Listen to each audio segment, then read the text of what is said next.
Reading from Grimoire the Crane. Before casting, ethics and reasoning in spellcasting. Ethics in spellcasting cannot be given or taught. These are rules and boundaries you have set for yourself. Everyone is going to look a little different, and they will change and shift over time as you grow as a person and a practitioner. This section is not going to tell you what you have to do. Instead, I'm just going to talk you through some points in order to help you develop your own ethics set and evaluate the reasoning behind doing the spell you are choosing. So what are ethics? These are basically the rules we set for ourselves. They guide our actions, both mundane and magically. They are part of the foundation of who you are as a person and how you conduct yourself. They are the reason behind the boundaries we set for ourselves and when dealing with others. First, we must dispel some myths. The ones that seem to divide what some consider light workers and baneful workers. First is this idea that there is a magic that does not affect other people or things. Every piece of magic you do will affect some other person or energy in some way. There are degrees of this, of course, but the fact remains that every action we do, every word we speak, every spell we cast will have some type of effect on the people and energies around us. The sooner we start to be honest about this, the quicker we can move on to more important discussions in our community. The degrees in how the spells we cast will affect others is depending on the spell itself and our intention behind it. Change comes in the form of intentional, directed at, and unintentional, happens as a result of. For example, you cast a spell to help you stand out against other candidates for a job. It seems like a safe self-spell, and one that wouldn't hurt others. The problem is that it will. On an intentional level, it could come in the form of manipulating the will of the interviewer, thus influencing another person in order to get what you want. The other side is unintentional. There may be people more qualified or better suited for the job and really need it because they are broke right now. But you use magic to your advantage to give you a leg up. They may be overlooked compared to you, thus losing out on the opportunity. Now let us be clear here. We are not talking right or wrong. We are talking about effects. Whether it is right or wrong is depending on your own personal ethics. Perhaps you have been out of work for 6 months. You're about to lose your home if you don't get a job quickly. You are in a dire situation as well and need the magic to boost your chances. Does interfering for your own survival outweigh the cost of all the unknown possibilities of the other candidates? In the end, we have to accept if we are altering energies using any kind of magic, there will be, without a doubt, effects to others. Those effects can be positive or negative, and you will never be able to work it in a way that will only be positive for all. By accepting this fact, it prepares you for developing your own ethics where spellcasting is concerned. Secondly, there is no light or dark. All magic is shades of gray because we are shades of gray, because nature is shades of gray. Everything exists within dualities, and we use a mix of both sides.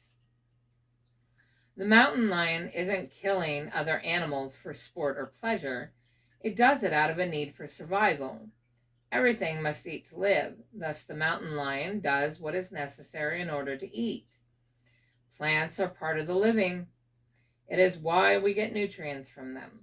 Science has shown they give off their own energy, talk to each other, and some even protect their young in various ways. The rabbit isn't eating the lettuce because it wants to destroy that living thing. It is eating it to survive. In the end, all these living creatures go back into the earth in various forms to feed and nourish the land in order to produce the plants, which feeds the smaller animals, which feeds the larger ones. A continuous circle of life. The imbalance in this perfectly balanced system comes in the form of humans, us. Due to the way that we create food with industrialization means we take way more than we need and leave a lot of waste behind. There are other kinds of points that can be made, such as chemicals and techniques, but let's just focus on the simplest: waste. So, does this make us as a person evil or dark? No, it makes the system evil and dark. We as people have to live within the systems of our society. We have the ability to make different choices that lessen that darkness, but it will never be all light as long as you live within a modernized society. Looking at symbiotic relationships. There are many relationships that are codependent on each other and beneficial to each other. There is a give and take on both sides. Take trees, for example. They release oxygen into the environment that we breathe in for needed life. We breathe out carbon dioxide, which feeds their need for life. Two completely different organisms working together in an environment to fulfill the needs of each other. There are times where we will need to impede on that tree for our own survival. The most common is for shelter and tools. We cut the tree down so we can build a home, furniture, create tools. Before the Industrial Revolution and industrial farming, this was still held in check. We did not take more than what we needed for our purposes. We did not clear out whole forests to meet our greed. Again, it is not the everyday person who controls this. It is a system we all participate in without choice. The only choice we really have is the degree in which we, as an individual, can and choose to participate in it. To what degree that is will determine some of our personal ethics. It is not for you or me to say what another needs or desires is wrong. If this life is about experiences, who is to say that the person with the mansion and jet setting all over the world is worse than the witch out in the woods foraging and growing their own food? Who is to say a person's behavior is due to the true desires of that person versus being caused or influenced by a system they are forced to live in? It is a matter of perspective. What they have chosen as their own ethics to live by, how they offset damage by contributing in other areas. By understanding these things, being honest about them, and accepting our roles in them is the starting point of developing your own ethics for magic. You have to decide on how far you are willing to encroach on others. How much free will are you willing to take from another? What desires of yours trumps the desires of another? What do you need in order to be happy in your own life? And what sacrifices are you willing to make in order to produce it? What are you willing to take or do in order for you to survive? And at its core, what does that even mean to you? What is the difference between survival and living a full life for you? What is need versus want? Magic is powerful. It has the ability to twist, transform, destroy, and create. Every spell contains a mixture of these things in some measure. It is in the measure and target that our ethics really come into play. Here are some examples of my own personal ethics in order to give some living examples. I will start with people, since it's usually at the core or receiving end of a spell. 1. I accept that no matter what I do, it will affect others. I know that I cannot always predict those outcomes and may never even see them for myself. All I can do is make the best decision at the time with the information that I have. 2. Bad people are not born, they are made. They either learn these behaviors from others or as a result of their environment and interactions with others. There are two sides to this one. Where possible, I always try to see from their point of view and what may have led to the choices they are making. Just because I think one way or see a situation one way does not mean they do. People make and act on a lot of assumptions based on their own experiences. So I try to evaluate if they are doing something because of a bad system or environment that has trained them to be that way, or if they are just being a shitty person. If there is a system involved, I try to aim the magic to break the system, not the person. If they're just being a shitty person and justice is warranted, then justice it shall be. Third, justice can only be dealt when emotions have been eliminated. I am all for justice spells, especially in the world that allows for so much injustice. Justice and revenge are close bedmates, though. If I am dealing out justice when I am still riled up and angry, that isn't justice for the situation. It is vengeance for my feelings. For me personally, I work hard to eliminate the emotions and look at the situation objectively for all the reasons I stated above. I personally go after broken bad systems, not individual people. Again, there is no right or wrong here. This is about my personal ethics. Number 5, love spells on others. This one gets tricky, but here are my personal rules. If a spell is meant to attract the love you deserve, it is not directed at a single person, but putting it out there in order to draw the right love to you. If you are in a relationship and wanting to enhance or rekindle the love, do it in a way that is focused on enhancing what is already there. If the love is gone, it will not be enhanced. In my opinion, forcing love into another will never last or be real. Eventually it will go sour because it was not meant to be.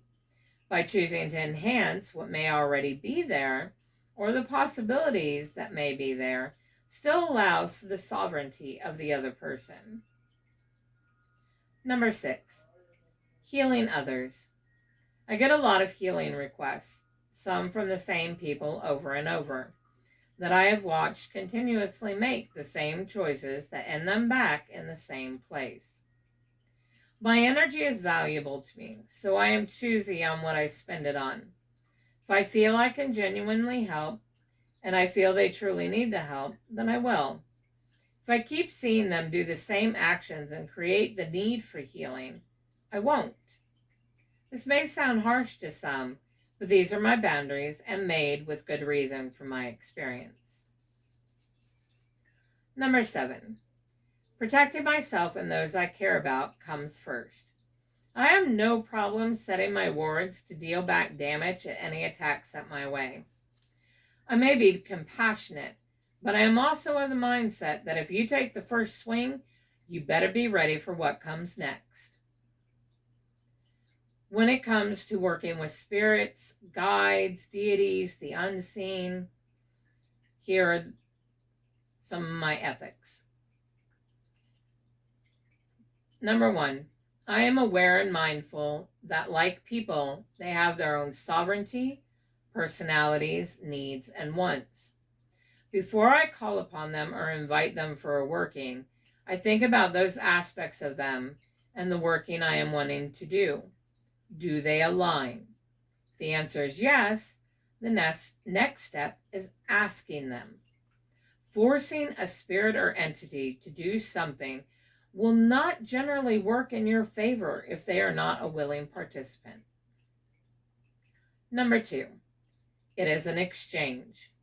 I am asking them to do something for me, so I must also be willing to give them something that they want in exchange. If what is being asked of me is too high a price and they won't negotiate, I will thank them for their time and send them on with love and gratitude. No, I didn't get what I wanted this time.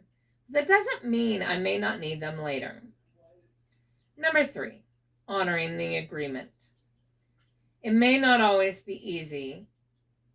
Circumstances may change, but I have to uphold my end of the deal. Being honorable and holding my word is an important aspect for me. The same as it is for how people build trust between each other, it is how we and the unseen build trust. This goes both ways. If they break the agreement, there are consequences as well. Number 4, respect. They are not a slot machine and should not be treated as such. A relationship is built on more than just asking for stuff. For me, a relationship of some sort needs to be built between the spirit and myself, even if it is just a working relationship. These are some of my common ethics in magic. It does not encompass them all, and sometimes an extreme situation may alter them a little bit, but they are my guiding tenets. Some ethics you will already know or hold for yourself. Some will develop along the way when situations pop up. The most important thing is that you take the time to truly consider them. What are they for you? Why did you place them there? And the possible outcomes if you choose to change or break them for whatever reason. Lastly, accepting the consequences of your actions, both good and bad ones. Now that we've covered the ethics part, it's time to look at the reasoning behind the spells we choose to cast. Reasoning and spellcasting. When deciding to cast a spell, there are a lot of different considerations. What type of spell is best suited for your need and desired outcome? What ingredients or elements need to be included? Is timing a consideration? What about your own mindset and emotional state?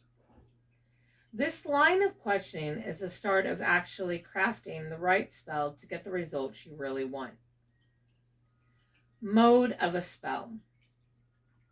The mode in which we put together a spell, how we cast that energy into the world to do its job, and what we do with it afterwards are all important steps.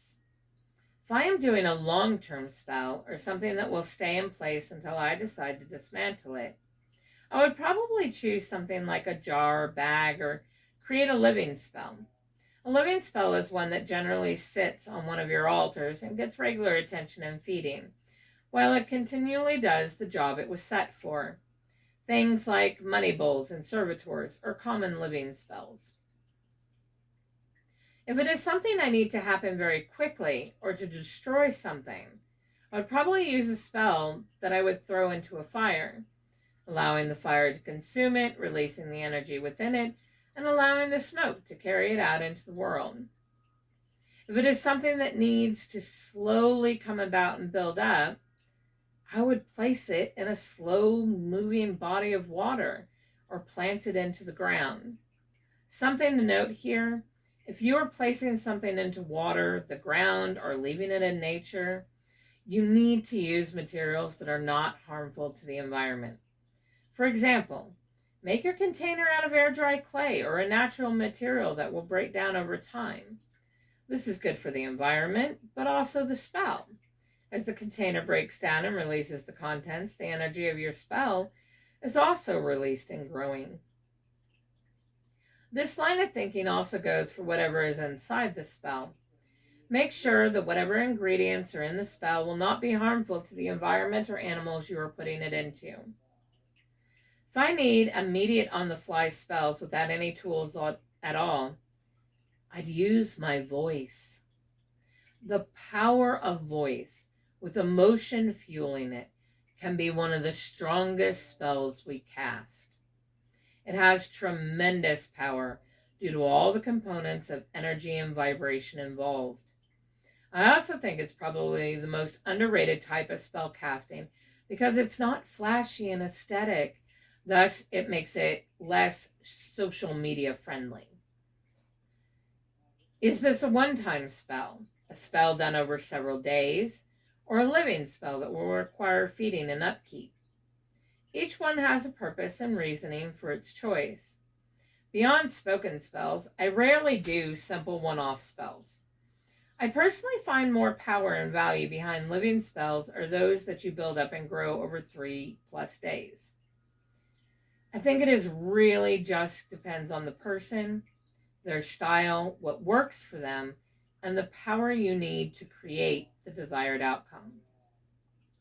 Each spell, what you are asking of it, how long you want it to keep going, should all be considered when deciding what mode to use. Constructing an ingredients.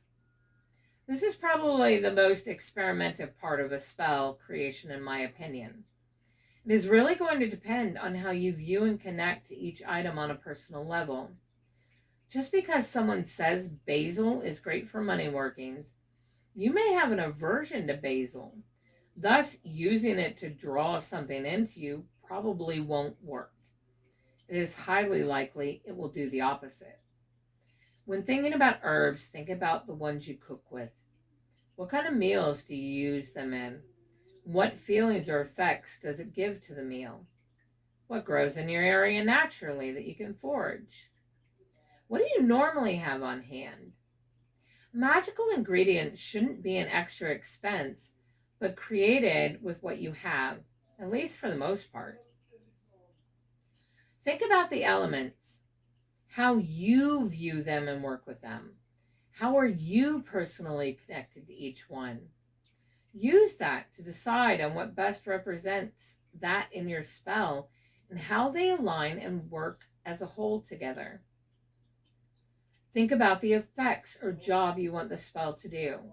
Then think about the combination of ingredients or representations you feel inhabit those energies or will bring them forth for you. As you put the spell together, speak out loud to each ingredient. Let it know the job you want it to do or energy you want it to add to your spell.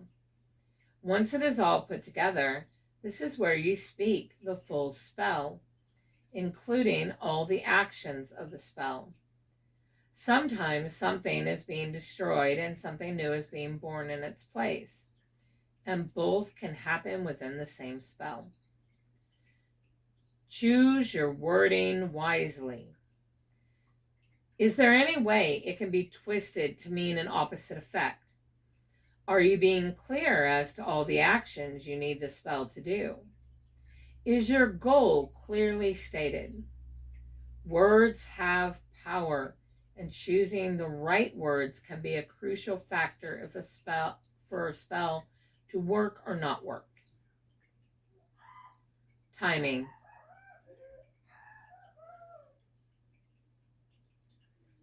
Timing. Some people do not consider timing at all and do spellcasting whenever they feel like it, and it works for them. Some may only look at the moon phase and organize their work accordingly. Others will go all in and look at the planetary energies at play, time of day, and weather and season. There really is no right or wrong way. It's about finding what works best for you and gives you real results. It may also depend on the spell itself and how much added power may be needed. For example, I find justice spells, when dealing with systems, not people, they do better when considering planetary timing and energies because it gives them a massive boost and connections felt worldly, not just self and local. Experiment. Play around with different ideas and modes to see what works best for you and your style of casting. In the end, the result is the only thing that matters, and it is how we measure the effectiveness of a spell. I say this a lot because as a crane practitioner, we are results-based. Words and considerations from the crane. In beauty and grace and mystery, she wanders between the worlds, her magic coming from both, a duality that blends in the fog and then emerges from it whole. As the light moves back into the world, it takes a part of you with it. Just as when it touched you, it gave a part of itself to you. All magic is fueled and moved by energy. As we spin our spell, weaving different energies into harmony and focused on our intent, we also fuel it with our inner fire, our energy. As we release it into the world, that energy, that part of us, goes with it. This means that there is an energetic tie between us and every working we do. As we channel energy from an outside source and weave it into our work, a part of it also becomes part of us. A residual energy that lingers, that we carry forward. When we touch it again, the connection is quicker, the flow is easier, because the imprint of the memory is there. Be careful what you choose to connect yourself to. All is one, but everything is also their own. Each of us is a pattern of energy, a soul with its own power, its own sovereignty, and its own will. Our perception shaping the reality we experience, our senses bringing it to life, our emotions solidifying it in memory, then in choice we shape what is to come. Every individual pattern is a node on the web. Just as each neuron connects and shares information, so do the individual patterns. Together they shape the collective experience and the world we experience. There are nodes that align their thoughts, their vision, their energy. The more nodes that align their thoughts, their vision, their energy towards the same direction, the more that becomes the reality the web experiences. Be the master of the self, knowing your power and worth as an individual node. Be mindful of the collective you participate in and what they are manifesting. Acknowledge and appreciate what you have done and how it helped others. Every action, whether done or spoken, ripples out and affects those around us for good or ill. What we tend to remember the most is the negative impacts these have. When our focus stays on those, we create more of them. To break the cycle, focus on the good ripples. Acknowledge the good we have done, the ripples that helped another. Focus on them. Appreciate the joy or hope that it brought someone else. Whether big or small, the positive ripples are there. Remember to celebrate them. In time, they will become the primary. They are young, but know enough. Allow them their daydreams. Light finds despite the darkness. We all started at the beginning. We were all new, full of wonder, excitement, and our mind filled with endless possibilities.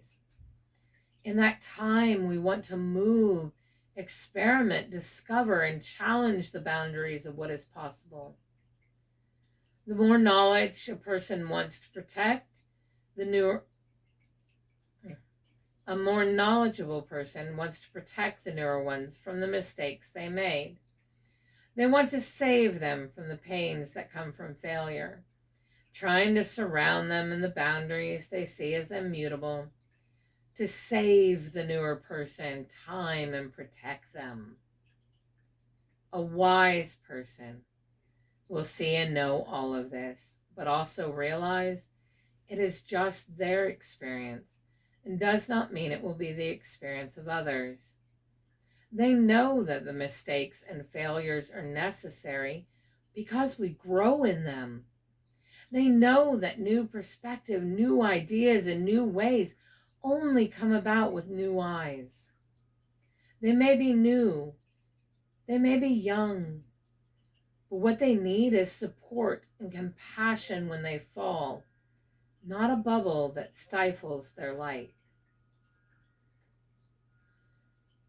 The oak and the dance of shadows.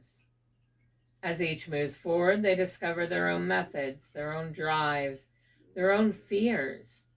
Some will find joy in staying where they are, while others will become entranced in new views and wonders.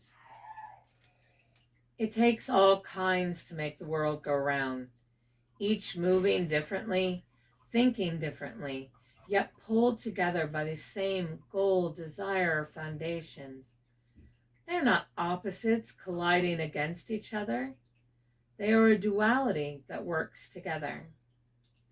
The oak is strong and steady, slower movements that are methodical and well thought out beforehand, growing deep roots from experience that serve as a strong foundation, while their branches reach upward and outward into the realm of possibilities, dreams, and creative works.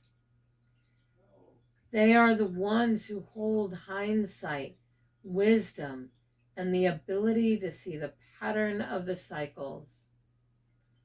Be careful, though, for they can also become entrapped by dogma and analytical thought that will stunt their growth. The shadow dancers are more free-flowing, following the rhythm that catches their attention in the moment. They are never stagnant, not bound by rules or routes, but flowing freely with their emotions leading them. Intuition, creative energy, free-flowing thoughts, and passion are what drives them forward. To the outsider, they may seem chaotic, but for them, there's a steady beat in that chaos. The shadow dancer will fall often and will feel out of step with the collective norm, which can turn the controlled chaos into true chaos. We hold both sides of this duality within us. Camouflage is both internal and external. Secrecy is a good thing. We do not always need to divulge where we are going and what we are planning.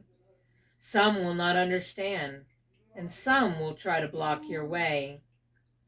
Be choosy about who you let into your energy. The masks we purposely wear, the ones we create with intention and have full control of, serve us well in this life. They help us to move among people and in places that do not resonate with us, but that we must travel through. They give us strength and anonymity when the time calls for it. Be careful, though, that the mask does not wear you, become part of you. It is a tool, but a dangerous tool if you are not careful and mindful. You must know yourself completely in order to use it. Primal instinct, perhaps divinely guided. Intuition, the inner knowing, comes from a primal place, a place that is connected to the large web of energy and understands the patterns within it. It comes from the memories passed on to you by our ancestral soul and the experiences of the living soul. It is also the whisper of divine, softly trying to guide and encourage us along the way. A ceremony of the departed soul between life and death. Here the light submits to the dark. Their ways are not the same, but when one ceases to serve, you must look to the other. The dark reflects back the truth, softer, gentler, and slightly different. The dark holds the sword, but the light holds the power to wound.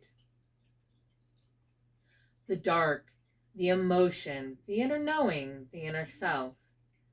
The light, the action, the mind, the outer self. In death, the light will submit to the dark, allowing it to take lead while the light follows. Two sides of our duality, constantly moving back and forth, both giving in different measures at different times. Each has their advantages and disadvantages.